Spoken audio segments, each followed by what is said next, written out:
नमस्कार, मैं त्रिपुरारी पांडे। दो दोस्तों ने पकड़े हाथ, तीसरे ने माथे पर पिस्टल सटाकर मारी गोली। जी हाँ, इनसाइड स्टोरी मैं बता रहा हूँ आपको। केंद्रीय मंत्री कौशल किशोर के ठाकुरगंज के फरीदीपुर स्थित नए आवास पर बृहस्पतिवार रात उनके बेटे विकास किशोर की लाइसेंसी पिस्टल से भाजपा कार्यकर्ता विनय श्रीवास्तव की हत्या कर दी गई। इससे पहले उसने दोस्तों के साथ देर रात तक पार्टी की। इसी दौरान जुआ खेलने को लेकर हुए विवाद में दोस्तों ने विनय को घसीट कर पीटा। वह भागकर कमरे में पहुंचा तो हमलावर वहां भी पहुंच गए। इसके बाद समीम और अजय ने उसके हाथ पकड़ लिए और अंकित ने विकास की पिस्टल निकाल कर उसके माथे पर सटाकर गोली दाग दी। पलक झपकते ही विनय की मौत हो गई।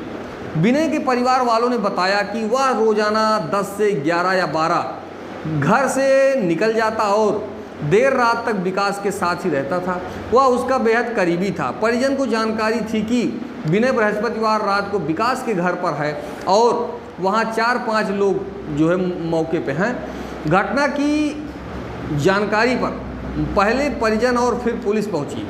पता चला कि छत पर गमले में विनय की घड़ी थी, शर्ट फटी और खरोचों के भी निशान हैं। ऐसे में आशंका है कि अन्य लोगों ने विनय पर हमला किया। 100 के पास उसकी राखी भी थी।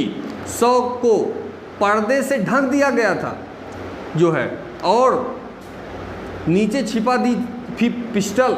वारदात के बाद आरोपियों ने बेड पर नीचे पिस्टल को छिपा रखा था। फॉरेंसिक टीम ने पड़ताल शुरू की तो घटनास्थल से एक खोखा मिला। पूरे कमरे में खोजबीन की गई तो बेड पर तकिए के नीचे पिस्टल मिली। पूछताछ में अजय ने बताया कि अंकित व समीम के कहने पर उसने पिस्टल छिपाई थी। कमरे का कैमरा बंद मिला। पूरा आवास सीसीटीवी कैमरों से लैस है। पुलिस ने डीवीआर कब्जे में लेकर फुटेज खंगाले। एडीसीपी पश्चिम चिरंजीव नाथ सिन्हा ने बताया कि जिस कमरे में वारदात हुई उसमें भी कैमरा था। जांच में सामने आया कि वह बंद था। हालांकि बाकी कैमरे चल रहे थे। इनकी फुटेज से स्पष्ट हुआ कि वारदात के वक्त विनय समेत 4 लोग ही मकान में थे। विनय की हत्या करने के बाद तीनों ने सभी को सूचना दी। 3 घंटे के भीतर वारदात को दिया अंजाम। परिजन ने बताया कि बृहस्पतिवार सुबह 11 बजे विनय घर से निकला था। दिन में कई बार बातचीत हुई। रात 12 बजे से पहले बात हुई। उसने कुछ देर में आने की बात कही। जब वह नहीं पहुंचा तो 1:30 बजे दोनों भाइयों ने कॉल की, तब भी उसने कुछ देर में पहुंचने की बात कही। 3 घंटे बाद उसकी मौत की खबर पहुंची। गुमराह करते रहे, आखिर में कबूला सच।